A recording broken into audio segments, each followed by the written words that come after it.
Hello, everyone. Welcome to the latest episode of Trader Talks. Today, we're talking about the biggest company in the world who just reported their latest earnings. Of course, it is Nvidia. Remember to like, share, subscribe if you're on YouTube. And if you're on the podcast, the link is in the bio to check it all out. And remember, this presentation is for educational purposes only and should not be taken as investment advice, personal recommendation, or an offer of or solicitation to buy or sell any financial instruments. So first things first, Nvidia is higher in pre-market trading. It was the big one. Everyone was looking forward to it, always at the back end of earnings season as well. So that can be a positive or a negative. It could save the whole earnings season if it's needed to, or crash the market for the following few weeks. On this occasion, it's been ultimately positive in early market trade.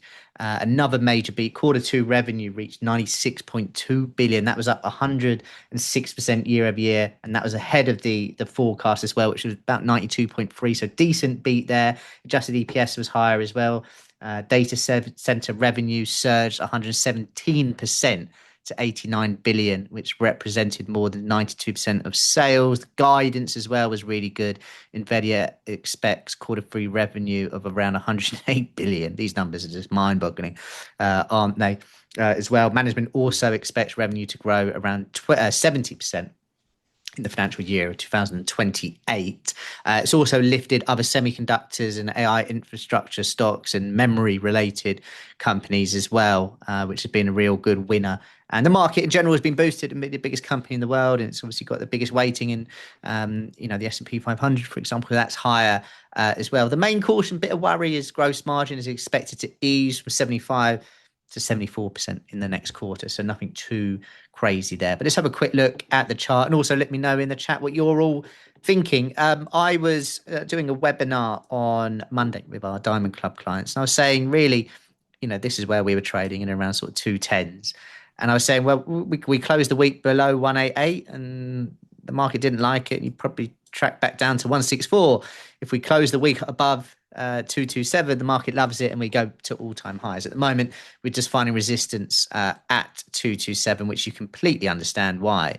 Really, since May, 1, 2, 3, 4, 5, 6, 7, 8 times, 8 different days, it's gone up to that level and found resistance. So let's fast forward to tomorrow, end of the week, end of today. If we are above 227, you imagine that momentum means we can push on and really get a test of that all-time high again, which we had on the 15th of May. If we do reject it, we do turn back round, just be wary of that.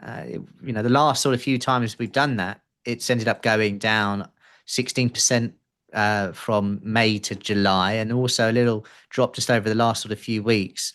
A couple of weeks where it dropped 10% as well. So yeah, ideally we get back above 227. I suppose as well from the short term, as long as we stay above 214, the bulls are going to love this. I mean, look, listen, it's a phenomenal report, but we've seen phenomenal reports from Nvidia before where the market hasn't really pushed on straight away. So 214 for me is a key level of what is now going to be support. Load of nice reactions in and around there. So if we do move lower, that also could be the opportunity people are looking at. We're nicely above the 200-day moving average. You can see that's been an okay area where people bought in. Let's just presume now, and this is obviously something we need to do as traders, think ahead, profit targets, when to get out from a technical perspective. If we are to push on, just trying to look for, areas in the market, going back to November last year, where you have a bit of a trend line. And it's not perfect by any stretch of the imagination, but I do think people would have this on. And of course, when the time comes, if the time comes where we do push on a little bit higher, you need to be aware of that. And, not saying we're going to do it in a day, and it could be a long time down the line, but you've got your free tests, the market cares about it. And, it could come in around sort of 250, 260 as a next sort of level where we do find a bit of resistance. However, looking back, it has behaved quite nicely when it's broken previous resistances before. May last year, decent pop higher. And then also in early part of April, May as well, you got another nice push. Ideally, that's what you see here. And we can continue on to new all-time highs. Below 214 this week, and I'd worry that it was a pop high that just couldn't materialize. And then you'd be looking back down to 191s. But let me know what you're thinking, and also the impact it's had on other stocks as well. Be fascinated to know. Take care, everyone.